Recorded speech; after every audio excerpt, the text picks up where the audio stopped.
안녕하세요. 유니콘 멘토 항공승무원 황유리입니다. 지금부터 저와 함께 항공승무원에 대한 진로 직업 정보를 탐색해 보도록 하겠습니다. 이 영상이 여러분이 앞으로 진로를 선택함에 있어 많은 도움이 되기를 희망하겠습니다. 감사합니다. 네. 항공승무원이라고 하면 보통 이제 유니폼을 입고 외국을 자주 나가니까 이게 좀 특별한 직업이 아닌가라고 생각을 하는데요. 직업 이름을 보면 알 수 있어요. 항공승무원 해서 항공기를 탑승해서 근무하는 회사원이라는 뜻이에요. 다시 말하면 월급 받으면서 생활하는 직장인인데 다만 근무 환경이 항공기 탑승하는 특수 환경이다 라고 보시면 내가 취직할 때 직장인으로 취직하는구나, 두 번째 특수 환경에서 근무하는구나, 이 정도만 생각해 주시면 좋을 것 같아요. 일단 항공승무원의 채용 기준을 보면 좀 달라지는데요. 채용 기준 자체가 전공 무관이에요. 그래서 실제로는 항공사에서 채용을 진행한 다음에 3개월 정도의 기본 교육을 하는데 그때 사실 안전이나 서비스라든가 언어라는 걸 다 배워요. 그렇기 때문에 실제로는 전공 무관에 아무런 준비를 하지 않아도 만들어서 쓸 수 있는 직원으로 해주시거든요. 그런데 요즘 취업난이 좀 심해지고 있고 힘들잖아요. 그래서 지망하는 친구들이 대부분 관련 학과를 가거나 아니면 미리 준비하는 경우가 많이 생겨요. 그래서 저는 이제 친구들한테 얘기해 줄 때는 우선은 다이어트를 하려거든 물을 좀 많이 마셔라. 아니면 교정을 하거나 성형을 하기 전에 스트레칭을 많이 하고 자세를 바로 해라 라고 얘기를 하거든요. 사실 몸에서 배어나오는 것이 승무원 면접에서 드러나는 것이기 때문에 승무원 면접이 굉장히 여러 번 진행이 돼요. 그렇다 보니까 그 여러 번의 면접에서 내가 승무원으로서의 자질이 있다 라고 보여지려면 여러분이 그것이 습관화가 되어 있어야 되거든요. 그래서 그런 부분을 좀 연습해 주시면 좋고요. 만약에 자격증 준비를 한다고 하면 수영을 연습한다던가 아니면 심폐소생술 정도를 요새는 그런 기관들이 많아요. 무료 교육을 하거나 아니면은 이제 도라던가 시라던가 군에서 시행하는 그런 보건소 같은 데 시행하는 경우가 많거든요. 그런 데에서 미리 교육을 받아두는 것도 나중에 훈련을 받거나 아니면 면접 때 어필하는 데 좀 도움이 될 수 있어요. 전공 무관이라는 것은 사실 어느 것도 상관이 없다가 아니라요. 어느 것도 필요하다라고 들으시면 좋을 것 같아요. 그래서 사실 박식 다 가면 좋아요. 그러니까 넓게 아는 사람이 굉장히 중요해요. 왜냐면 간단하게 생각해 보면 돼요. 여러분이 비행기를 탔을 때 나를 알아주고 또 나를 잘 접대해줄 사람, 서비스해줄 사람이 필요하잖아요. 승무원은 누구와 대화를 해도 어느 정도 선상에서는 네 그렇군요 라고 공감을 해줄 수 있는 정도의 지식이 필요하기 때문에 책을 많이 읽거나 시사에 조금 관심을 두고 보거나 그리고 유연하게 대처할 수 있는 인문학적 소관, 그러니까 사실 인문학적 어떤 소견들이 있으면 좋죠. 근데 인문학적 소견이라는 것 자체가 책에서 많이 나오잖아요. 그리고 여러분 같은 경우는 워낙 플랫폼이 잘 돼 있으니까 유튜브라든지 포털 같은 데서 확인을 해보시면 조금 더 편안한 방법으로 많은 지식들을 습득하실 수 있을 것 같아요. 책을 일단 많이 읽어두는 게 좋을 것 같아요. 왜냐면 면접이 승무원은 가장 적은 것이 3-4번 정도가 되고요. 아니면 5-6번까지 갈 수도 있어요. 이게 영어 면접 포함하는 것이기도 하지만 일단은 면접이라는 것이 사람과 사람이 대화를 하는 거잖아요. 전달을 하는 게 있어서 조금이라도 어휘력이 좀 는다던가 상대방을 좀 배려하거나 이해한다는 것을 표현할 때에도 그런 것들이 필요하니까 독서를 많이 하는 것도 좋습니다. 책을 많이 읽어두는 것도 친해지는 것도 좋고요. 이거는 나중에 승무원을 합격하고 나서도 혼자 있는 시간이 굉장히 많은 직업이에요. 그러다 보니까 그때 내가 무엇을 할까, 어떤 것을 새로 경험해볼까 할 때에도 경험적인 부분을 넓혀가는 것도 그 독서에서 저희가 힌트를 좀 얻어가지고 도전해볼 수 있고 이런 부분들이 있어요.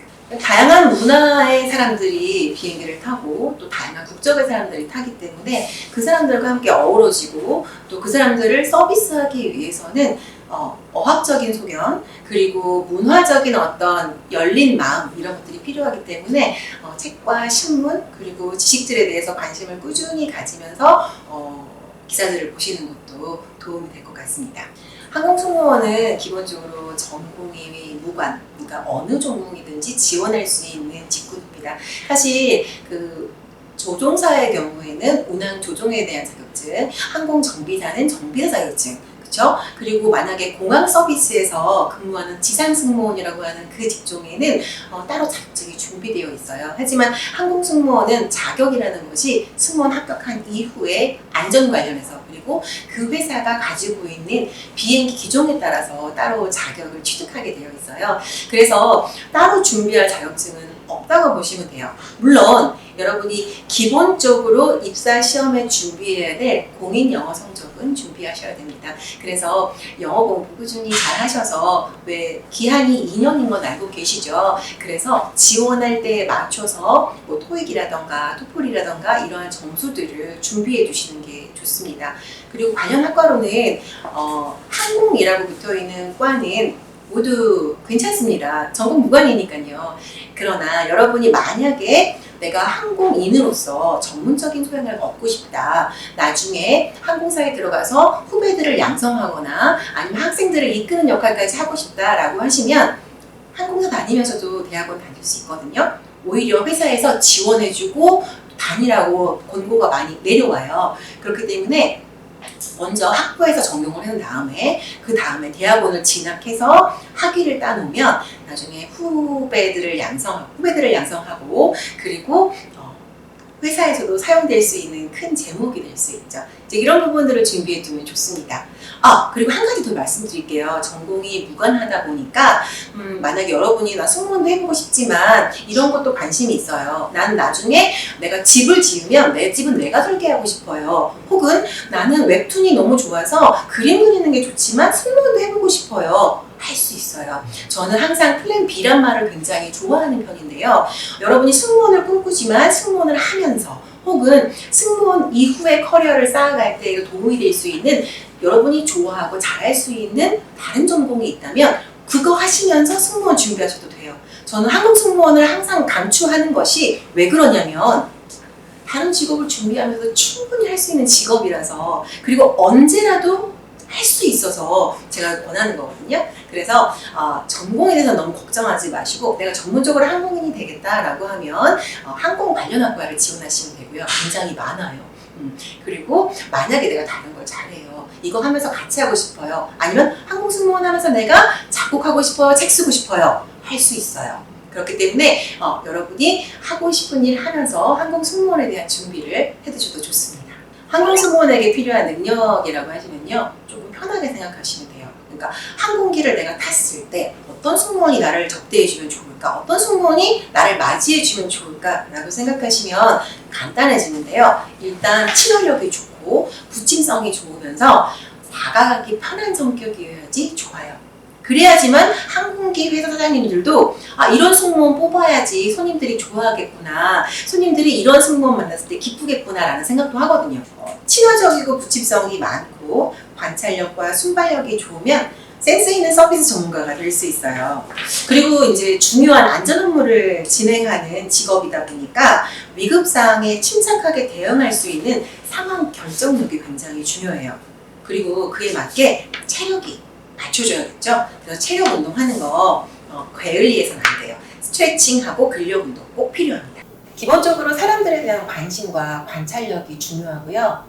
그리고 사람들을 좋아하는 마음이 중요한 것 같습니다. 그리고 이 모든 것을 받쳐줄 만한 체력적인 부분을 보완한다면 승무원으로서 필요한 점이 완벽하다 할 수 있겠습니다. 네, 저는 어릴 적부터 사람을 굉장히 좋아했고요. 수다 떠는 것을 굉장히 좋아했었어요. 그리고 이제 주변에 외국인들이 좀 많은 환경에 살고 있었거든요. 그래서 외국인에 대한 거부감도 없고 또 되게 생긴 게 신기해서 너무 좋더라고요. 그래서 처음에 꿈은 선교인이었어요. 여러 나라에 제가 자유롭게 가서 사람들을 만나고 문화를 경험하고 이런 것들을 해보고 싶어서 실제로 지망하는 과에도 언어학과를 가서 불어하고 영어를 전공했거든요. 그런데 그걸 전공하면서 어느 날 포털 사이트를 봤더니 배너에 승무원을 모집합니다 라고 광고가 떠 있는 거예요. 그래서 그 배너를 눌러서 지원하게 된 게 게 저의 승무원의 시작이었습니다. 사실 여러분은 너무나 행복하게도 이렇게 진로 교육을 받고 있어요. 제가 이렇게 얘기해 줄 수 있는 것도 저에게는 기쁨이고 보람찬 일이기도 하고 여러분에게도 굉장히 좋은 일이에요. 사실 저는 승무원을 이제 지망하긴 했지만 지원하기는 했지만 그 당시 정보가 전혀 없었기 때문에 면접을 보거나 뭐 수영 실습을 하거나 아니면 영어 면접 보면서 인적성 검사를 본다던가 이러한 과정 안에서 굉장히 새로운 것도 많았고 부담스러운 것도 굉장히 많았어요. 그러다 보니까 승무원 되게 어렵구나, 내가 할 수 있는 직업일까라는 의문도 많이 가졌고 또 좋긴 좋았지만 너무 힘들다라는 생각을 좀 많이 했었어요. 그래서 이런 교육을 통해서 여러분이 조금 더 편안해졌으면 좋겠고요. 그리고 나서 승무원 교육을 받으면서도 이 직업이 사람을 만나는 직업이구나, 내가 원하는 수다를 떨 수 있는, 물론 좀 제한적이긴 하지만 사람들과 이야기를 하면서 문화를 이해하고 또 그 언어에 대한 이해도 좀 넓혀가고 이래서 배우는 점이 참 많구나 하는 직업이어서 즐거웠던 것 같습니다. 배너를 눌러서 취직을 하려고 입사 지원서를 내고 나니까 너무 시험이 어렵고 복잡하더라고요. 근데 다행히 최종 면접까지 합격을 했어요. 사실 저는 그 당시 항공사가 대한항공하고 아시아나가 있었거든요. 첫 번째 시험은 대한항공이었고요. 두 번째는 아시아나항공이었어요. 근데 이제 대한항공 면접을 최종으로 보는데 질문이 저에게 온 거예요. 어떤 질문이었냐면 아시아나라는 항공사가 있는데 왜 대한항공을 고집했나요? 왜 왔나요? 라고 물어보시는 거예요. 아니, 저는 회사를 들어가려고 왔는데 왜 왔냐고 하시니까 너무 당황스러운 거예요. 그래서 좀 자신 있게 얘기를 했죠. 저는 노력하는 2등보다 잘하는 1등이 될 겁니다. 라고 좀 얘기를 했는데 그때 사실 승무원 면접은 내내 웃으면서 면접봐야 되거든요. 일을 보이면서. 그런데 그때 제 표정이 굉장히 도전적이고 강하게 느껴지셨나 봐요. 그래서 그때 당시 사장님께서 저한테 딱 얘기하셨어요. 자네는 다음번에 다시 보세 라고 하셨어요. 그래서 면접 보면서 나 떨어졌어 라는 생각을 했었거든요. 그리고 나서 이제 아시아나 면접을 본 거예요.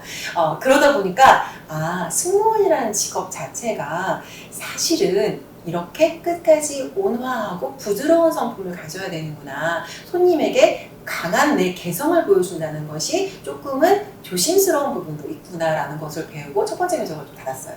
그리고 나서 아시아나 면접을 보러 가서 면접 잘 봐가지고 한 번에 붙었죠. 물론 혹시나 해가지고요, 대한항공 그 다음에 면접 봤거든요. 합격하고 안 갔어요. 나중에 경력직으로 부르셔서 1년 정도 근무한 경력이 있긴 하지만 아무튼 저는 아시아나항공에서 오랫동안 근무했습니다. 일단 어떤 사람이 경험을 했을 때 그게 좋았나요? 라고 물어보는 것 중에 가장 센 질문이 다시 태어나도 이거 하실 거예요? 라는 질문이 좀 세거든요. 그렇죠?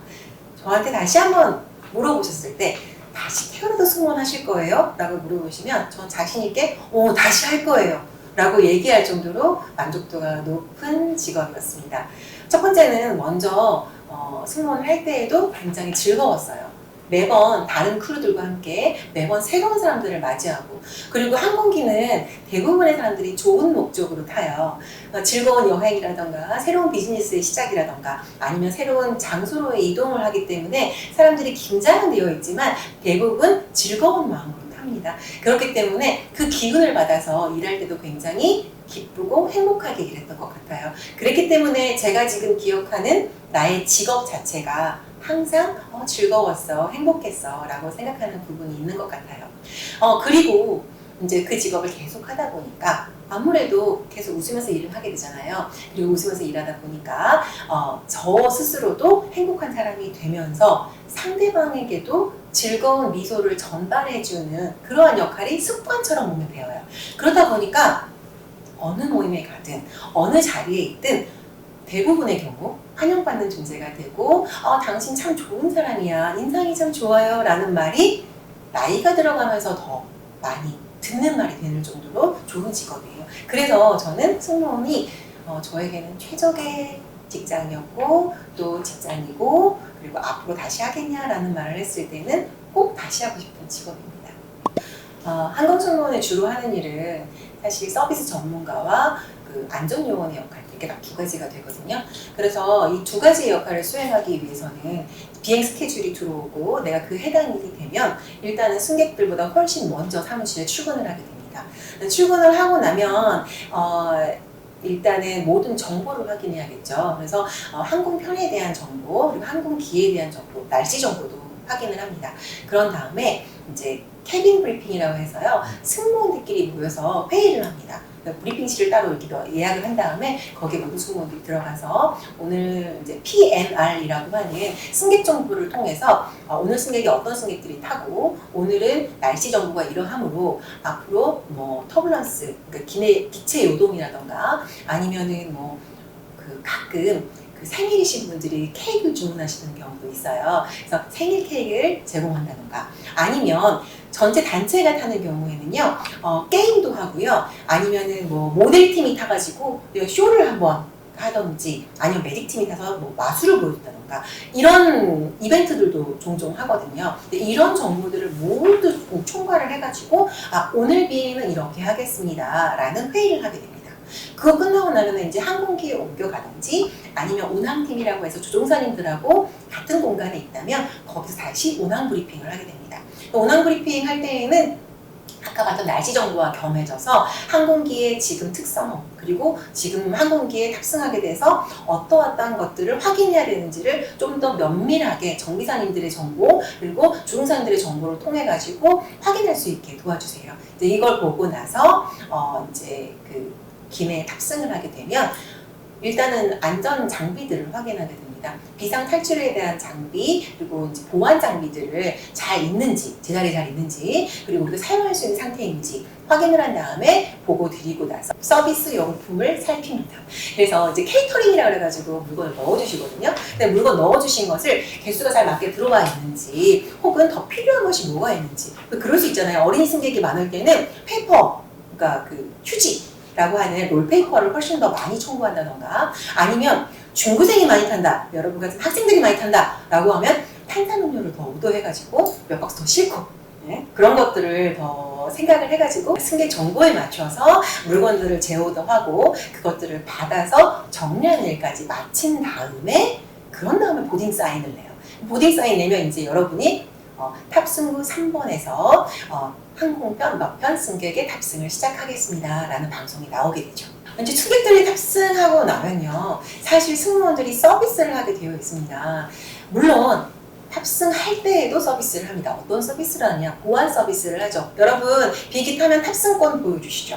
물론 보안 검색대에서 신분증 보여줬어요 아니면 바이오 인증을 했어요 여러 가지 할 수 있지만 일단 항공기에 탑승하면 탑승권을 스캐너로 찍어요. 이게 왜 그러냐면요 오버북이 되거나 그러니까 예약이 초과되어 있었거나 아니면 잘못된 승객이 탑승을 하거나 탑승구를 잘못 찾아가지고 들어오신 분들도 계시거든요. 재확인하는 거예요. 왜? 비행기 잘못하면 큰일 나잖아요. 나 분명히 LA를 가려고 탔는데 왜 파리에 있지? 이렇게 되면 안 되잖아요. 그쵸? 그래서 다시 한번 최종적으로 확인을 하고 그리고 나서도 나중에 탑승자 수를 다 세요. 그래서 수가 총 탑승자하고 맞는지 확인한 다음에 지상 직원하고 크로스 체크하고 그리고 문 닫습니다. 그래서 이런 것들부터 시작을 해서 그리고 비즈니스라든가 대한항공으로 말하면 프리스티지 클래스거든요. 퍼스트 클래스 같은 경우는 웰컴 드링크가 나와요. 그때 비행기 뜨지도 않았는데 샴페인 같은 걸 주거든요. 여러분은 꼭 성공해가지고 샴페인 이렇게 들 수 있는 직업 좋습니다. 그런 데서 서비스를 이미 시작을 하고요. 그리고 나서는 안전활동을 시작합니다. 벨트 매주세요. 짐을 안쪽으로 잘 넣어주세요. 여기 잘 잠겼는지 확인하겠습니다. 아이는 바깥으로 안아주세요. 짐은 아래로 쑥 밀어 넣어주셔야 안전합니다. 이런 활동들을 좀 한 다음에 모두 앉히고 모두 벨트 채우고 비행 준비가 끝나면 기장님한테 띵동 눌러서 기장님 저희 이륙 준비됐습니다 라고 말을 하면요. 기장님께서 준비가 되고 나면 차임을 울려주세요. 띵띵띵 나중에 비행기 타면 꼭 확인하세요. 띵띵띵 3번 울려요. 그리고 나면 방송이 나와요. 손님 여러분 저희 비행기 이륙하겠습니다. 좌석 벨트를 매셨는지 다시 한번 확인해 주시기 바랍니다. 고맙습니다. 이 방문 나오면 이륙하기 시작하는 거예요. 이제 비행기가 이륙하잖아요. 이제 비행기 이륙하고 나면 항공 승무원들이 안전보도에 올라갈 때까지는 점프 시트에 앉아서 승무원들도 벨트를 매고 앉아있거든요. 그리고 나서 한번 띵 하는 차임이 울려요. 이게 기장님께서 이제는 움직여도 됩니다 라는 표시예요. 여러분이 보실 수 있는 표시는 뭐냐면요 좌석 앞에 이렇게 보시면 벨트가 이렇게 매어져 있는 표시등이 있어요. 그게 탁 꺼져요. 그럼 여러분도 벨트 풀고 화장실 갈 수 있어요. 승무원들이 그때부터 일어나서 갤리라고 하는 우리 집으로 말하면 부엌이에요. 부엌 같은 공간에 들어가서 여러분에게 줄 음료라든가 음식들을 준비하기 시작합니다. 물론 그건 있어요. 중국이라든가 일본같이 짧은 노선에서 따뜻한 밥을 제공하는 경우에는요, 이륙 전부터 오븐을 돌리기도 합니다. 그래서 여러분이 만약에 중국이나 일본이나 짧은 노선을 가는데 따뜻한 밥을 주고 또 기내에 들어갔더니 맛있는 냄새가 솔솔 난다 하시면 오븐이 내 밥이 돌아가고 있구나 라고 생각하시면 되겠습니다. 그리고 나서 서비스 준비가 완성이 되면 긴 카트 혹은 음료 카트라는 좀 짧은 카트를 꺼내서 세팅을 하고 손님들에게 한 분 한 분 서비스하는 일을 하게 되죠. 그리고 서비스를 마치고 나서 각 스테이션별로 사실 이 서비스 타입 자체가요 굉장히 세분화되어 있어요. A, B, C, D, E 타입까지 있거든요. 비행시간 1시간을 기준으로 봤을 때 10시간까지 해가지고 5단계로 나눠져 있어요. 음료만 주는 곳, 그리고 차가운 샌드위치랑 주는 곳, 그리고 따뜻한 밥을 주는 곳. 따뜻한 밥을 2번 주는데 한 번은 저녁, 그리고 한 번은 아침을 주는 거죠. 괌사이판이 그래요. 한 4시간 넘어가면 그때부터 그렇게 되거든요. 그리고 나서 자카르타라는 곳이 있는데 그곳은 마지막에 D하고 E 사이에 있어요. 걔 같은 경우는 중간에 샌드위치를 하나 더 줘요. 그리고 이제 미주나 뭐 유럽이라든가 오스트레일리아 같이 멀리 가는 비행 같은 경우는 똑같은 밥을 2번 주는데 거기 안에 와인이 제공이 되고 커피하고 티를 따로 제공을 하고 샌드위치도 무비 스낵이라고 해서 영화 볼 때 주스하고 이렇게 담아가지고 쭉 나가는 서비스가 있어요. 그래서 그런 서비스를 주로 이제 비행 중에 하게 되고요. 그리고 나서 서비스를 다 마치고 나면 하기 준비를 하죠. 그때부터. 그래서 만약에 장거리를 가게 되면 여러분하고 승무원 다 내리지만 그 다음에 그 비행기는 다시 한국으로 돌아오잖아요. 그래서 그때 돌아오는 승무원들이 이제 말하자면 우리 갈아타는 거죠. 새 승무원들이 타서 오는데 비행기가 그대로니까 당연히 한국에서 가지고 있던 물품들이 그대로 사용이 또 되겠죠. 사용할 수 있는 것은 두고 사용할 수 없는 것은 다 버려요. 그리고 나서 현지에 있는 케이터링 그 물건을 넣어주시는 팀에게 이거 빠져 있으니까 더 채워주세요 라고 전 팀이 오더를 하고 주문을 하고 그리고 뒤에 탄 팀이 다시 한번 확인해서 정리하는 작업을 해요. 그리고 똑같이 우리가 처음 출발했을 때처럼 안전장비, 비상장비, 보안장비 다시 한번 체크를 하고 그 뒷승무원들이 비행기 갈아타서 한국으로 돌아오는 비행까지 해서 하나의 스테이션이 완성이 되는 겁니다.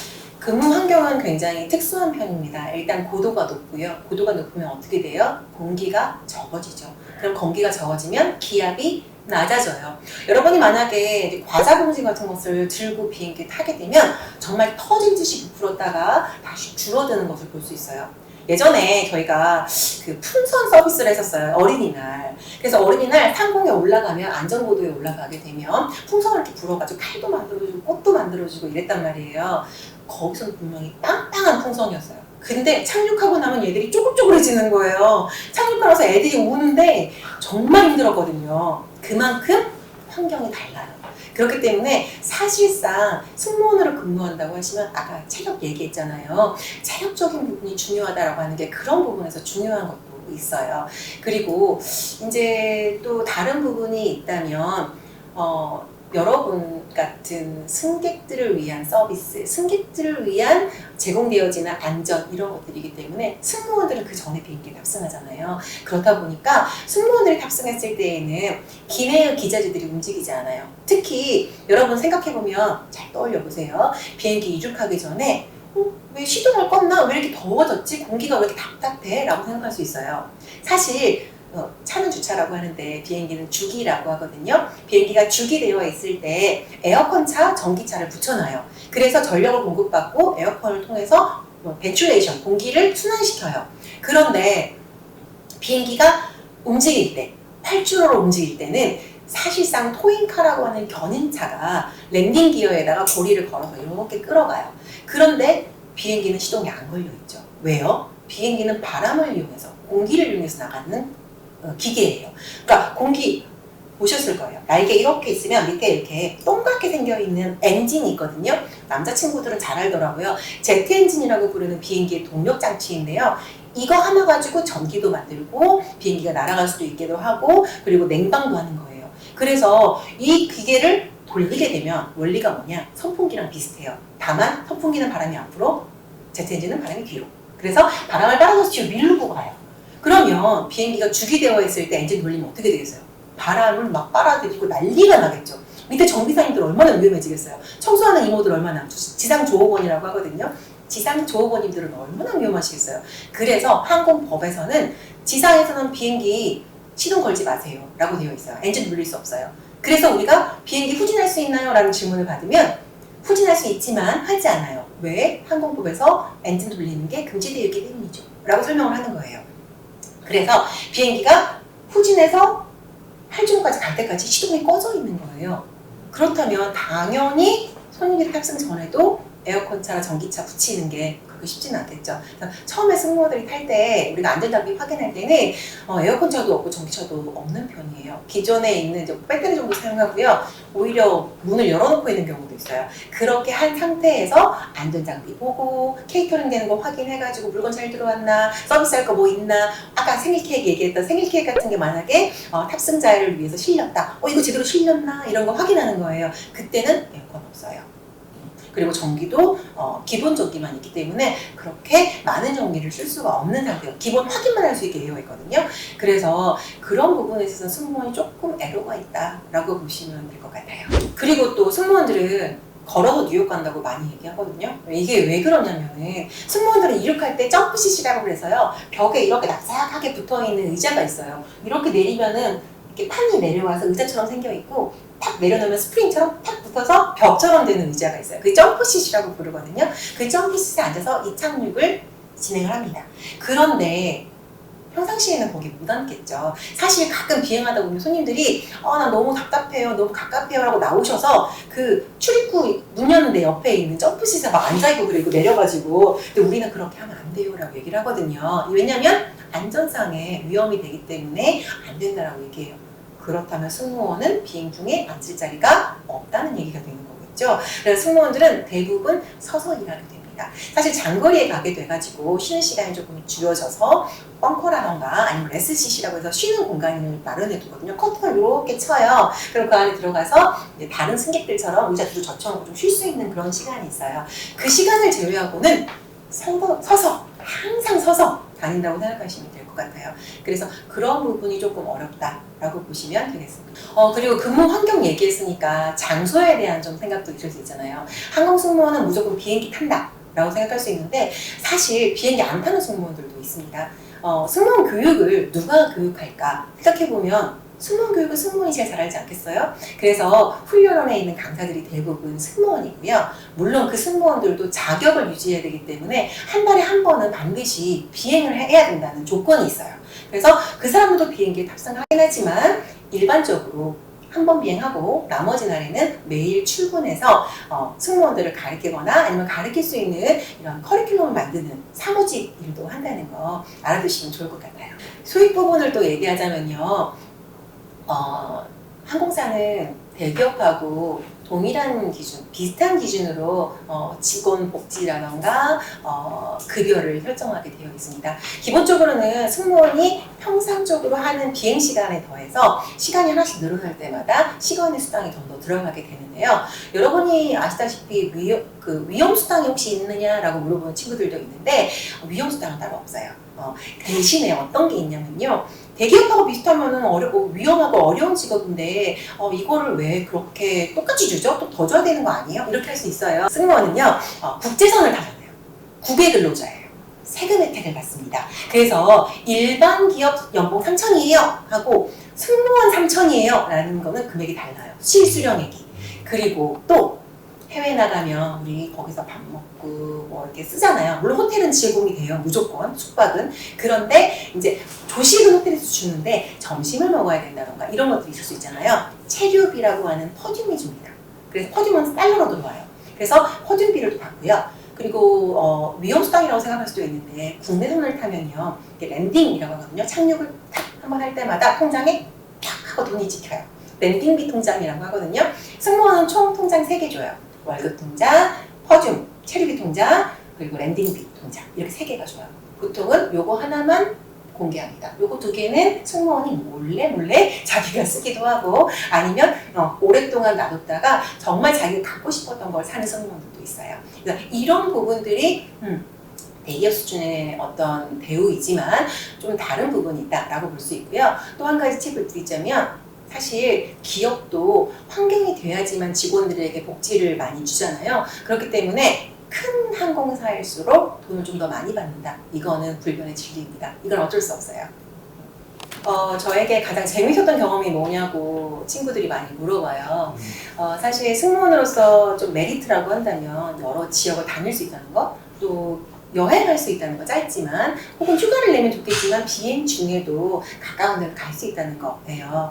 사실 저는 LA에 갔을 때 시월드라는 해양 테마파크에 간 적이 있어요. 이게 샌디에고에 있는 거를 갔거든요. 좀 거리가 있죠. 그래서 저희가 어떻게 했냐면 운전면허증 있으면은 국제면허증으로 전환이 가능해요. 거기다가 항공사는 렌터카 회사랑 같이 묶여 있거나 제휴가 되어 있어요. 직원 할인 받을 수 있어요. 빨간색 오픈카를 렌트했어요. 그래서 승무원이 직접 운전을 해서 물론 사무장님한테 보고하고 그리고 5명의 승무원이 그 스포츠카를 타고 샌디에고를 갔어요. 그 시월드가 어떤 데냐면요. 여러분 혹시 조금 오래된 영화일 수도 있지만 주라기 월드라는 영화를 본 적이 있나요? 주라기 시리즈 중에 나오는 영화인데 거기에 있는 테마파크가 그 시월드를 모티브로 해서 나온 영화예요.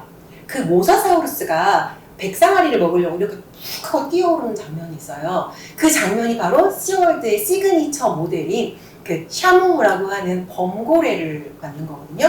그 큰 풀장 있잖아요. 운동장처럼 큰 풀장. 그 풀장이 실제로 그 모사사우루스가 아니고 범고래를 위해서 있어요. 범고래 아세요? 혹시 그 칭찬은 고래도 춤추게 한다는 책 아시죠? 그 책에 나온 고래가 그 범고래예요. IQ가 70이 넘어요. 강아지보다도 똑똑하대요. 단체로 다니면서 범죄를 일으킬 정도로 똑똑하고 굉장히 사나운 짐승이에요. 범고래의 다른 이름이 이빨고래. 이런 이름도 있어요. 아니면은 킬러웨이라는 이름도 있거든요. 살인자 고래. 그러니까 엄청 사납고 예민하고 똑똑해요. 여러분 알죠? 똑똑할수록 지능이 높은 범죄를 합니다. 그래서 고래를 길들이기가 그렇게 힘든데 칭찬하면 고래도 말 들어요 라는 말로 책을 쓴 것이 칭찬하면 고래도 춤춘다 라는 책이 있는 거죠. 자, 여기서 다시 넘어가서 그 주라기 월드에 나와 있는 그 큰 풀장에 있는 범고래를 보러 우리가 샌디에고에 간 거죠.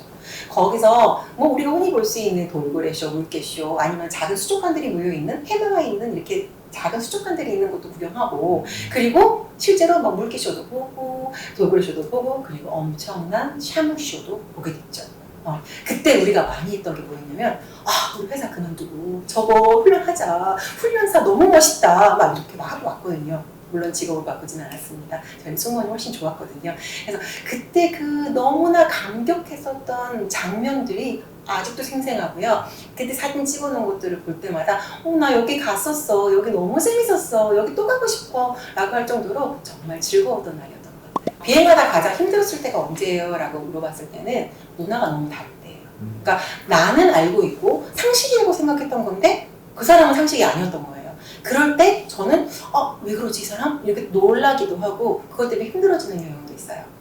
자, 다른 얘기긴 한데 사실 비행기 안에서 비행 중일 때 화장실 청소 누가 할까요? 여러분 어떻게 생각하세요? 화장실 청소 막내가 합니다. 여러분 집에서도 사실 쉽고 귀찮은 일 누구 시켜요? 엄마가 항상 리모컨 어딨어? 차키 어딨어? 누구 불러요? 나 불러요. 왜? 내가 그런 거 잘하는 것 같아요? 위험하지 않고 그리고 시킬 수 있는 일이라서 할 수 있는 일이라서 시키는 거예요. 승무원 막내에게 화장실 일을 시키는 거는요. 화장실 청소를 시키는 거는요. 화장실 청소가 일단은 위험하지 않아요. 그리고 업무가 쉬워요.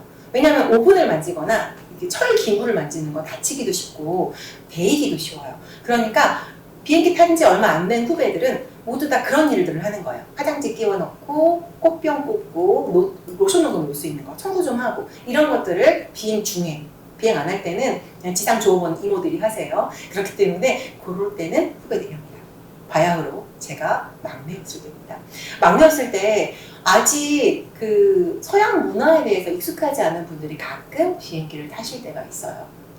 서양 문화라고 하면 우리가 아는 화장실 외에 있는 양변기와 세면대를 사용해 보지 않은 사람인 거죠. 그래서 느낌이 오기 시작하죠. 그죠? 그래서 양변기하고 세면대의 용도를 잘 몰라요. 화장실은 가고 싶어요. 화장실이 어디냐고 물었더니 저쪽에 있대요. 그분이 조용히 들어가셨어요. 한참 있다 나오셨어요. 승무원 청소하러 갔더니 바꿔서 쓰신 거예요. 양변기에 해야 될 일을 세면대에 해놓은 거예요. 작은 거 큰 거 궁금하죠? 작은 거면 이렇게 표정이 우울하진 않겠죠. 큰 거 봤어요. 그래서 그거를 청소하느라고 막내였던 저는 두루마기 화장지를 한 5개를 끌고 와가지고 계속 풀었어요. 이게 풀어가지고 가득 쌓아서 깨끗하게 치웠어요. 처음이니까. 여러분 아시잖아요. 비행기에 화장실 가기 장거리 가보면 힘들잖아요. 왜? 비행기는 기업이고 회사예요. 돈 많이 벌어야 돼요. 그러면 좌석을 많이 놓겠어요? 화장실을 많이 놓겠어요? 좌석을 많이 넣어야 돼요. 정말 화장실은 꼭 필요할 정도까지만 놓거든요. 그래서 화장실이 몇 개 안 돼요. 그래서 청소를 자주 해야 되고, 왜냐면 많이 쓰니까. 그리고 손님들이 기다리지 않도록 분배도 잘해야 돼요. 가끔 승무원들이 그거 와서 물어볼 때 있어요. 줄이 여러 개 서 있었어요. 영화 볼 때. 근데 승무원이 와가지고 죄송합니다. 화장실 확인 한 번만 하겠습니다. 혹은 화장실 청소해드리겠습니다. 라고 하는 사람들이 있어요. 보통 10중 8구는 막내예요. 아니면 화장실이 급한 선배일 수도 있어요. 그렇지만 여러분은 기꺼운 마음으로 급하지 않다면 비켜주세요. 왜? 내가 쓸 때 화장실이 깨끗해져 있고 물품이 채워져 있을 테니까요. 이거는 이해의 얘기고요. 그리고 나서 화장실을 깨끗하게 사용할 수 있도록 계속해서 유지해야 되기 때문에 저는 막내이기 때문에 청소를 했어요. 그러면서 밥을 막 먹고 있는데 콜이 온 거예요. 또! 아니 또! 왜? 기내식을 많이 드셨나? 이렇게 된 거죠. 그래서 다시 한번 가서 한번 환경을 보고 휴지를 이번에는 좀 갖고 가야겠다 이렇게 할 때 사무장님이 막내야 이번에는 밥 먹어라. 여기 닫자 라고 하셨어요. 이거 되게 큰 결정이거든요. 왜냐면 아까 전에 화장실이 최소만 실린다고 했죠. 최소만 세팅이 된다고 했죠. 그렇기 때문에 화장실을 닫겠다고 하는 결정은 굉장히 큰 결정이에요. 그러나 막내를 2번 고생시킬 수 없다는 사무장님의 판단에 의해서 그 비행 때는 샌프란시스코에서 들어오는 거였거든요. 닫고 한국에 들어오게 됐습니다. 대신에 남은 화장실은 제가 정말 깨끗하게 청소했어요. 그때가 좀 힘들었던 것 같아요. 이제 힘든 점을 어떻게 극복했느냐라는 거는요. 사실은 조금 일단 웃어요. 힘들고 어렵고 하더라도 일단 내가 잘할 수 있어 라는 마음을 가지고 상황에 있어서는 최선을 다해서 일을 해요. 그리고 나서 좀 생각을 해보는 거죠. 사실 어떤 문화권은요 손으로 밥 먹는 게 문화예요. 그리고 어떤 문화는요 저희처럼 비벼 먹는 문화가 없어요. 그래서 비빔밥이 오면요 어떻게 먹는 줄 아세요? 나물이 위쪽에 얹어있고 밥이 밑에 있는데 나물을 먹어요. 계속 먹다가 나중에 밥이 나오면 밥을 먹어요. 그리고 나서 자기가 잼이라고 생각하는 고추장 소스를 쭉 벌려가지고 빵에 발라 먹어요. 이런 문화들은 굉장히 많아요. 이슬람 사람들이 아시죠? 왼손으로는 화장실, 오른손으로는 밥 먹잖아요. 그죠? 분명히 커트러리, 숟가락, 숟가락, 젓가락, 포크 다 있어요. 안 써요. 손으로 그 뜨겁게 데워진 거를 먹기 시작하는데 그런 것도 지저분하다. 위생적이지 않다. 이렇게 생각하면 당연히 찌푸려지게 되고 승무원이 좋지 않은 인상을 남기게 돼요. 그러나 그 문화권에서는 당연한 거고요. 그래야만 해요. 그렇기 때문에 처음에는 웃어요. 어머 이런 일이 있네. 이런 사람이 있네. 하다가 하나씩 경험하고 배워가다 보면 나중에는 그 현지 가서 손으로 집어먹어 보게 된다니까요. 그래서 여러분도 그런 부분에 있어서는 그래 그때는 힘들었어. 그렇지만 재밌었어. 라고 경험을 하려고 한다면 힘든 일 있어도 한번 웃어보세요. 웃으면 그때 기억이 그래도 되게 좋게 기억이 되거든요. 긍정적으로 생각하라면 여러분이 맨날 긍정적이래. 긍정 왜 그러지? 이렇게 얘기할 수 있어요. 그런데 여러분 하나만 생각해 보자고요. 우리 항상 소풍이 재밌거나 체험학습이 재밌지 않잖아요. 되게 지루했던 적도 있고 견학 가는 게 심심했을 때도 있었어요. 그런데 그때 반장이나 친구 하나가 야 우리 사진 한번 재밌게 한번 찍어보자 해가지고 막 이렇게 사진을 다 찍었어요. 컨셉 잡아서. 그리고 나서 학교로 돌아와서 그 사진 볼 때 우리 그 소풍 어떻게 기억해요? 그래도 우리끼리 좀 재밌지 않았어? 되게 재밌었어, 좋았어 라고 기억을 하거든요. 이게 우리 뇌의 좋은 점이기도 하고 허점이기도 해요. 우리가 뒤를 돌아봤을 때 그래도 그때 재밌었어, 즐거웠어 라고 할 수 있는 것은 웃어서 긍정적으로 생각해서 그렇게 되는 거거든요. 어려운 상황 났을 때 조금만 더 이해하려고 노력해보고 혹은 내가 뭔가를 배워가는 과정이구나 라고 생각을 하면 견디기가 조금 더 쉬워지고 그 상황을 즐기기가 조금 더 용이해져요. 그래서 여러분도 그렇게 상황을 즐기고 긍정적으로 이렇게 볼 수 있는, 그리고 노력해 볼 수 있는 용기를 가질 수 있는 그런 사람이 됐으면 좋겠습니다. 사실 항공기라는 것 자체가 과학 기술의 집합체예요. 그렇지만 여러분이 많이 듣는 얘기는 4차 산업혁명, 뭐 AI라던가 빅데이터라던가 인공지능 뭐 이렇게 해가지고 막 여러 가지 IT의 뭐 통신과 결합 되게 많이 나오잖아요. 나중에 뭐 비행기에서도 막 로봇가 밥을 주고 이러지 않을까 이런 생각도 해요. 또 뭐예요 요새? 코로나19 팬데믹 때문에 비행기 뜨는 거야? 우리 여행 언제 가? 승무원으로서 취직할 수 있어? 이런 생각 할 수 있어요. 그렇지만 여러분 지금 너무나 여행 가고 싶고 너무나 떠나고 싶고 그렇잖아요. 그렇기 때문에 항공산업에 대한 어떤 미래는 결과적으로는 반드시 일어난다 해요. 혹시 이게 어려워져서 문제가 생기더라도 나라에서는 국가산업으로 받아들일 준비를 하고 있고요. 각 항공사들도 비용 절감을 통해서 조금 더 나은 서비스를 하는 발돋움할 수 있는 기회로 삼고 지금 개발하고 있어요. 그래서 여러분이 자라서 진로를 향해서 승무원이 된다 라고 했을 때에는 아마도 오히려 그 전보다도 훨씬 더 좋은 환경에서 근무하게 될 거예요. 그리고 로봇이 할 수 없는 일들이 굉장히 많아요. 왜요? 요새는요, 운동 하나만 신어도 내 개인 취향에 맞춰서 커스텀 오더를 해요. 그러면 항공기를 타는 승객들에게 모든 필요를 맞춘다면 얼마만큼의 빅데이터가 쌓이겠어요? 세대는 계속 태어나고, 그쵸? 계속해서 변화할 거란 말이에요. 그래서 유연한 사고와 상황 판단에 있어서 사람을 따라갈 자가 없기 때문에 기존 항공법에서는요, 50명 기준으로 한 항공기에서는 반드시 한 명의 안전요원이 탑승해야 된다는 법적 조항이 있어요. 비행기 회사 운영하려면 반드시 승무원 채용해야 돼요. 그렇기 때문에 항공승무원은 일단 없어지지 않을 직업이다 라고 말씀을 드리고 싶고요. 그리고 지금 4차 산업혁명 관련해서 발전하는 과학기술 때문에 인력을 사용해서 힘들었던 그 일들이 이제는 자동화되고 승객들이 조금 더 개인적으로 이용할 수 있는 어떤 툴들이 많이 개발이 될 거지만 그것들을 조정하고 정리하고 안내하고 그리고 서비스를 받을 수 있도록 도와주는 사람이 항공승무원으로 있을 것이다 라고 말씀드릴 수 있습니다. 그래서 여러분이 항공승무원을 꿈꾸는 미래가 밝다 라고 얘기해 드릴 수 있습니다. 승무원을 생각하면 친구들이 대부분 키 크고 예쁘고 웃는 모습이 예쁘고 이렇게 생각하잖아요. 물론 저는 승무원이 처음부터 꿈은 아니었지만 승무원이 됐고 그리고 저는 지금 키가 172로 좀 큰 편에 속하는 사람입니다. 저는 학창 시절에 키가 너무 작아서 고민이었어요. 초등학교 때부터 중학교 2학년 때까지 맨 앞자리에 앉을 정도로 키가 굉장히 작았고요. 유치원 때는 너무 작아서 항상 단체 사진을 찍으면 원장님이 저를 안고 찍었어요, 사진을. 그 정도로 키가 굉장히 작았고 그래서 키에 대한 고민이 너무나 많았어요. 어떻게 해결을 했을까요? 초등학교에 들어가니까 저희 아버지가 그런 말씀을 하시더라고요. 잘 자고 잘 먹고 잘 쉬어줘야지 뼈도 크고 몸도 큰단다 라고 하시더라고요. 그러면서 저한테 뭐라고 하셨냐면 이제부터는 학교에 다니면서도 9시에 자서 7시에 일어나렴 이라고 하셨어요. 정말 거짓말 같겠지만 진짜로 중학교 3학년 때까지 저는 9시 자서 7시에 일어났어요. 수면 시간을 철저하게 지켰고요. 그리고 물을 많이 먹었어요. 이거는 정확하게 영양학적으로 말은 없지만 어른들이 콩나물이 물 먹고 많이 큰단다 하시니까 물을 많이 먹었어요. 근데 이게 도움이 되는 게 뭐냐면요. 우리 몸의 70%가 물이잖아요. 영양분을 옮기는 것도 물이고요. 그리고 에너지를 옮기는 것도 영양분 에너지니까 물이에요. 물을 많이 먹어주면 순환이 잘 돼요. 순환이 잘 되면 어때요? 다이어트 안 해도 살 잘 빠지고요. 피부 색깔도 훨씬 더 밝아지고요. 그리고 내 스스로의 컨디션도 굉장히 좋아져요. 그래서 제가 한 것은 잠 많이 자고 일단 잘 먹고 물도 많이 마시고 그리고 점프를 많이 한다면 키가 더 큰다고 해가지고 운동을 꾸준히 했어요. 저는 사실 여자잖아요.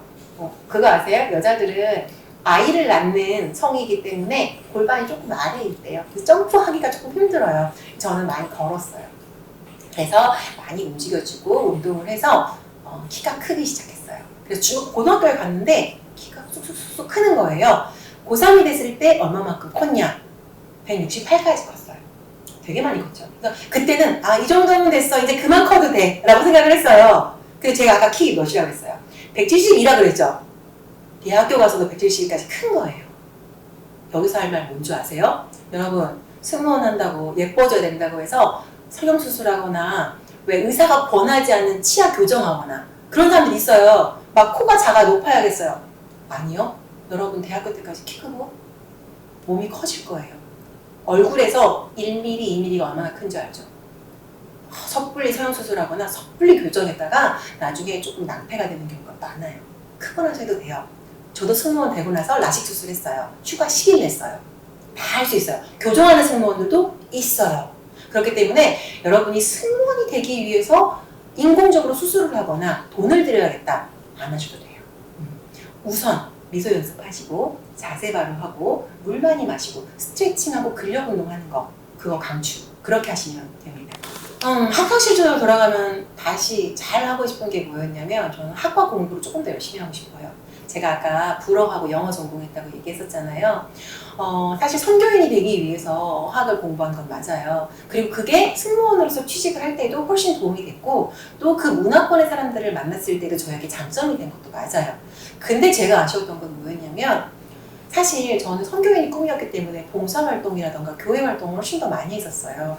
그러다 보니까 제가 만족할 만큼의 어학 실력을 불어에 있어서 프랑스어에 있어서는 못한 것 같아요. 만약에 내가 불어를 잘했다면 스페인어라던가 이탈리아어 같이 비슷한 동질의 언어들도 쉽게 습득을 하고 조금 더 많은 것을 내가 루브르에 가서도 불어를 자신 있게 말하고 알아듣기는 해요 여러분. 알아듣긴 하는데 영어로 대답해서 그래요. 네. 그래서 전공 공부를 조금 더 열심히 해서 내가 다른 언어로 좀 이렇게 그 다음 시프트 되는 것을 잘할 수 있게 만들어 놨다면 정말 여러 언어를 자유자재로 사용하고 원서도 영어 원서만 들고 다니는 게 아니라 서점에 들어가서도 사실 저 미국 가서 블랙호크 다운 같은 경우 같은 영화, 전쟁 영화 있었거든요. 옛날 영화. 그 영화 원어로 다 봤었어요. 근데 그 프랑스 파리 같은 여행을 갔었을 때에는 뮤지컬 같은 거를 원어로 들을 수가 없더라고요. 사실 말은 알아듣는데 노래로 하는 언어는 조금 더 어려워서 제가 알아들을 수 없어서 조금 안타까웠던 것들이 있었거든요. 그래서 지금 다시 돌아간다면 학과 공부 조금 더 열심히 하고 싶고요. 그리고 동아리 하고 싶어요. 봉사 동아리 말고 만약에 예를 들면 내가 하고 싶은 뭐 직업이라던가 아니면 뭐 사실 그 경제적인 숫자적인 부분이 되게 굉장히 약했었거든요. 그래서 경제 신문을 읽거나 논문 같은 걸 읽을 수 있는 그런 걸 좀 배울 수 있는 동아리에 들어가서 이런 걸 해봤다면 나중에 국제적인 상황을 되게 많이 접해요. 승무원이다 보니까. 그럼 이 상황이 왔을 때 그래 이 국제기구에서 이렇게 행동을 했다면 이렇게 대응하는 게 맞아라는 판단이 쉽게 오는데 저는 그것에 있어서는 되게 검색도 많이 해봐야 되고 미리 찾아봐야 되고 이런 것들이 많았던 것 같아요. 그래서 이제 그런 부분들을 따로 공부하거나 이런 것들이 더 필요하지 않나. 되게 여러분에게 고려할 수 있겠어요. 사실 근데 공부라는 게 그래요. 졸업하고 나면 잘하고 싶어지거든요. 그래서 저는 전공 공부를 조금 더 열심히 하지 않을까라고 생각합니다. 처음 승무원으로 합격을 했을 때는 너무너무 좋았죠. 이게 왜 그러냐면 자 봐요. 서류 면접에 합격을 했어요. 그러면 처음에 실무 면접을 봐요. 실무진이라고 해서 실제로 비행기를 타는 선배님들이 그러니까 대기업으로 얘기하면 과장급 정도가 내려와요. 그래서 걸러요. 그런 다음에 그 다음에 뭐 하냐면요. 그 영어 면접을 겸해서 인적성 검사를 하고 그리고 나서 임원지 면접 준비할 수 있게 해줘요. 지금 보세요. 서류, 실무, 영어 면접, 그리고 인적성 검사 이렇게 들어왔죠. 그런 다음에 임원지 면접하면서 체력 검사를 해요. 거기서 수영 테스트를 해요. 그런 다음에 대한항공 같은 경우는 CEO 면접이 하나 있어요. 그리고 나서 신체 검사라고 해서 또 하나의 검사를 해요. 좋았겠어요? 안 좋았겠어요? 당연히 좋죠. 얼마나 좋겠어요. 너무 길었는데 거기다가 여러분도 헷갈릴 수 있어요. 체격검사하고 체력검사는 달라요. 체격검사는 내가 얼마나 컸는지 무게가 얼마인지 시력이 얼마인지를 보는 거고요. 체력검사는요. 마치 그 운동선수들이 그 100m를 얼마나 달리는지 우리가 걸었을 때 얼마 속도로 심폐운동이 잘 되는지 악력이 얼마나 되는지 그리고 당겼을 때 힘이 얼마나 되는지 복근력도 보고 이렇게 하거든요. 유연성도 봐요. 유연성 어떻게 보는지 아세요, 여러분? 단상에 올라가서요, 다 손을 뻗어서 발 밑으로 몇 센치가 내려가는지를 봐요. 땅에 손 닿는지 보는 게 아니고 땅 밑으로 몇 센치가 들어가는지를 재요. 유연성 얼마나 좋아야겠어요? 왜 좋아야 돼요? 비행기 흔들리니까. 흔들리는 공중에서 매달려서 가는 그 기계 안에서 걸어 다녀야 되니까. 균형 감각도 중요하지만 유연성이 좋아야지 뼈든 근육이든 안 다쳐요. 그래서 그런 검사를 하는 거예요. 그 많은 과정을 거쳤으니 제가 얼마나 기뻤겠어요. 소리 안 지르는 게 다행인지. 너무 좋았어요. 제가 승무원으로 합격을 했을 때는 아시아나항공이 그때 당시만 해도 4년제만 받았어요. 지금은 2년대생들도 지원 가능하게 되어 있지만, 근데 그때는 제가 이제 학교를 1년 일찍 가고, 그리고 4학년 때 합격을 했어요. 그래서 제 나이가 22살쯤 됐을 때니까 굉장히 혈기 넘치기도 했지만 너무나 긴장됐어요. 확인은 어떻게 하느냐? 사이트에 들어가서 제 수험번호를 누른 다음에 합격 여부를 딱 누르면은 화면이 이렇게 사라졌다가 짜잔! 합격을 축하합니다. 이렇게 떠요. 그래서 그 순간에 밥도 못 먹었어요, 사실. 합격자 발표가 오전 중에 된다고 그랬는데 아침 6시부터 일어나가지고 계속 새로 고침을 그렇게 눌렀는데도 불구하고 꺼졌다가 켜졌다가 꺼졌다가 켜졌다가 지금 진짜 BTS 티켓 구하는 것 마냥 엄청 힘들었어요. 그러고 나서 한 11시 한 40분쯤에 합격자가 탁 하고 뜨는 거예요. 합격자 되었습니다는요, 빨간색으로 떠요. 그래서 빨간색 글자가 탁 떴을 때 엄청 기뻐서 너무너무 행복했어요. 그리고 합격자 발표를 보고 나서 한참 동안 이렇게 감사합니다 하고 있다가 전화했어요. 엄마 아빠한테. 엄마 아빠는 합격했어요 라고 전화를 했거든요. 그때 순간은 지금도 너무나 잊을 수 없을 만큼 행복했던 것 같습니다. 승무원들은 뭐 외국 나가니까 비행 한 달에 한두 번 해요? 라고 물어볼 수 있어요. 그런데 실제로 외항사가 아닌 경우, 국내 항공사 같은 경우는 주 5일제 근무를 적용을 해요. 그렇기 때문에 한 달에 한 25일 정도를 출퇴근을 한다 보시면 되는데, 이제 국제선을 타면 3박 4일, 4박 5일 이렇게 가기 때문에 한 15번 정도를 출근한다고 보면 돼요. 그래서 공항 근처에 살면서 출근 시간에 맞춰줄 수 있는 살 수 있는 공간을 마련해야 돼요.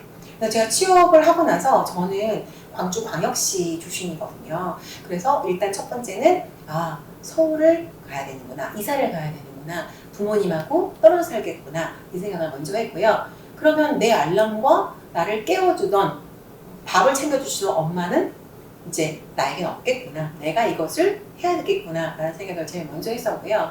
그리고 나서 이제 승무원이 되고 나서 유니폼은 어떻게 입지? 좀 맵시 있게 입을 수 있나? 이런 생각을 좀 많이 했던 것 같아요. 왜냐면 그때 당시에 이제 유니폼에 대한 어떤 로망이 있잖아요. 여러분도 혹시 있으신가요? 유니폼이 굉장히 예쁘다는 생각을 많이 했었어서 유니폼을 어떻게 입을까? 조금 더 예쁘게 입을 수 있는 방법은 없을까? 뭐 이러든가 아니면 교육을 받을 때 내가 좋은 성적으로 조금 해서 제가 되게 우수한 사원이 돼야지 뭐 이런 것도 생각을 했었던 것 같아요. 왜냐면은 제가 대한항공 면접을 첫 번째로 봤었는데 첫 번째 면접 때 한번 떨어지고 그 다음에 두 번째에 붙었기 때문에 그런 마음이 좀 없지 않아 있었던 것 같아요. 나 이렇게 잘하는 사람인데 떨어뜨렸어? 하는 거를 좀 보여주고 싶었어요. 그래서 합격한 다음에 이런 사원이 돼야지, 이렇게 해서 유니폼을 입고 출근 잘하고 밥도 잘 먹고, 나 외지에 살지만 혹은 엄마랑 떨어져 살지만 난 잘하고 있어 라는 걸 좀 보여주고 싶었어요. 내적인 부분은 일단은 첫 번째로는 끊임없이 관리해야 되는 직업이에요. 표정이라던가 아니면 외모적인 부분도 가꿔야 하고요. 체중이 너무 많이 나가면 여러분 교복 광고 뚱뚱한 사람들 안 하잖아요. 건강하지 않게 보이는 사람들도 교복 광고 안 해요. 유니폼이라는 게 그런 거거든요. 어떤 것을 대표하는 것이기 때문에 항상 그 사람이 낼 수 있는 좋은 어떤 퍼포먼스, 표현이 나와야 돼요. 그렇기 때문에 항공사에서는 다 이미지 메이킹실이라고 하는 교육시설이 되어 있어요. 그래서 메이크업부터 시작해서 유니폼 착장법이라던가 아니면 나중에 인사고과를 따질 때, 그러니까 승진할 때 따지는 점수 있잖아요. 그것들도 이미지 메이킹이 포함이 돼요. 생각해보면 그렇잖아요. 손님들이 비행기 타서 승무원을 보면 이 사람이 좋은 사람인가 아닌가를 확인할 때에는 그 사람이 청결하게 있었는가 아니면 머리가 단정했는가 이런 것들도 포함이 되기 때문에 어쩔 수 없이 승무원들은 외모를 가꿀 수밖에 없는 직업이에요.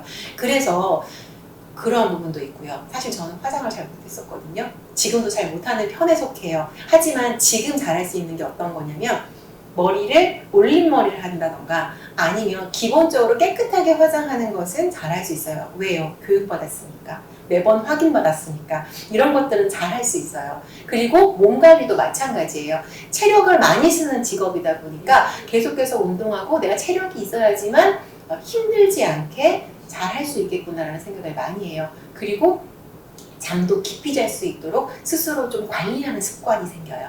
그래서 언제든 그리고 내가 잠깐 휴식을 하거나 지금 코로나니까 많이 휴직 중이거든요. 승무원들도. 그러나 이 순간 승무원들은 관리를 조금 더 다른 사람들보다 편하게 왜냐면 평상시 습관이니까 유지를 하고 있는 것들을 볼 수 있어요. 근데 이런 부분들이 이제 개인적인 부분에 있어서 조금 달라진 점이라고 볼 수 있어요. 좋은 점이에요. 왜? 필요해서 하는 거지만 내가 뭐 60살이 넘고 80살 할아버지, 할머니가 되더라도 나는 정말 반듯하고 꼿꼿하고 예쁜 호호 할머니가 되는 거예요. 근데 되게 좋다고 생각하거든요. 이런 부분이 있고 외적인 부분은 일단 합격을 하고 났더니 제가 아까 금호아시아나에 들어갔었다고 했었잖아요. 아빠가 금호 타이어에 근무하고 계셨어요. 그래서 금호 가족이 됐다면서 아버지가 엄청 기뻐하시기도 했고요. 그리고 승무원들은 FOC라고 해가지고 Free of Charge라는 공짜표가 있어요. 승무원들은 이거 복지거든요. 당연히 복지가 있겠죠. 티켓이 나오는데 티켓을 점수로 우선 부여를 하고요. 그리고 이거 점수 부여하는 거 말고도 부모님 회갑도 한번 나와요. 부모님 회갑 잔치. 요즘 사실 회갑이라는 나이가 많지 않기 때문에 잔치하지 않고 여행 보내는 분들이 많잖아요. 항공권이 나와요. 그래서 그 공짜 항공권으로 엄마 아빠 여행 보내드렸을 때 두 분이 얼마나 좋아하셨는지 몰라요. 그리고 신혼여행 티켓도 당연히 공짜로 나와요. 예약할 수 있고 남편되는 사람한테도 내가 예약했어 라고 얘기하면서 같이 저는 호주 시드니하고 브리즈베인을 다녀왔는데 연결판 없이도 그 협력사 있어요. 스타 얼라이언스라는 조인이 되어 있잖아요. 거기서 연결되는 호주 비행기 타고 브리즈베인 넘어갔다가 다시 시드니 와서 관광하고 그리고 한국으로 돌아왔었어요. 그래서 이러한 것들 그리고 또 어딜 가나 승무원이에요 라고 얘기를 하면 몸은 건강하시겠어요. 얼마나 국제적인 감각이 뛰어나세요. 아, 참 친절한 성격이더니 그 역시 승무원이었군요 라는 말을 많이 들어요. 그래서 일단은 좋은 인상이 되고 좋은 인상이니까 잘해주세요.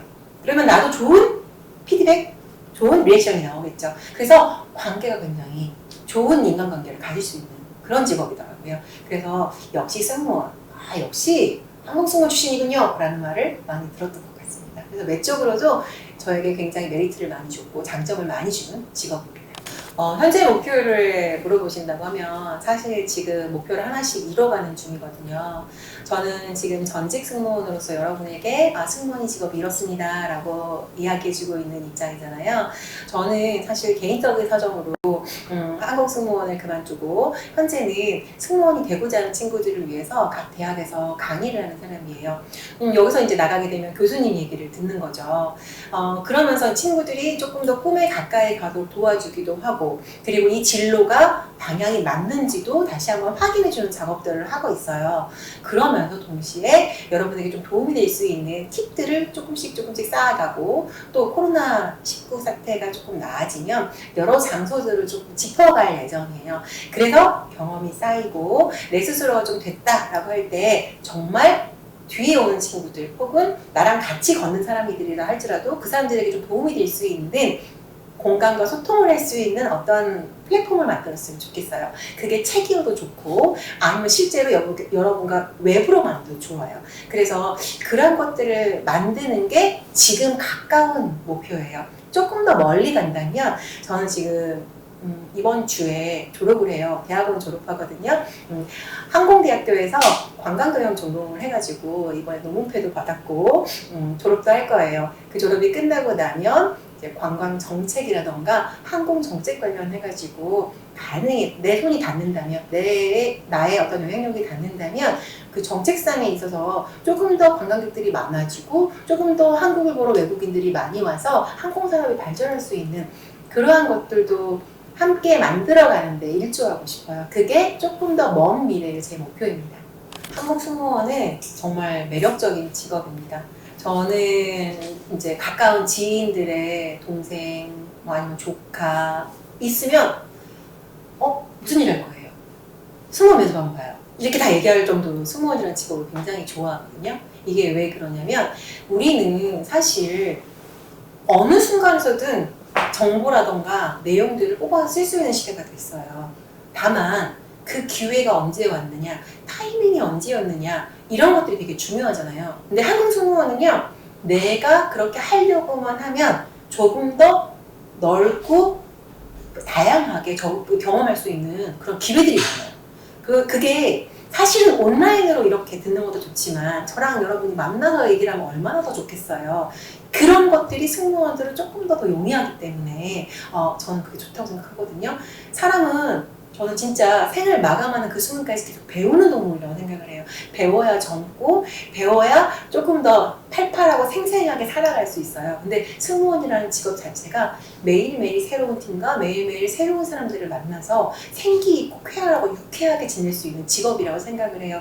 그래서 지금 시작하는 친구들한테 물론 많이 뽑는다고 해도 진입장벽이 높고 어려운 직업은 분명해요. 면접도 많이 보고 그리고 많은 사람들이 지원하기 때문에 내가 주눅이 될 수도 있고 혹은 내가 될까라는 생각을 할 수도 있어요. 저 됐잖아요. 항상 저라는 사람을 보고 희망하였으면 좋겠어요. 그 누구라도 지원할 수 있으니 여러분이 지금 하고 싶은 것을 하면서 차근차근 준비해보세요.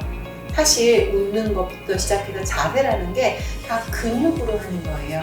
얼굴 근육이 한 77개 정도 되거든요. 지을 수 있는 표정은 한 88개가 된대요.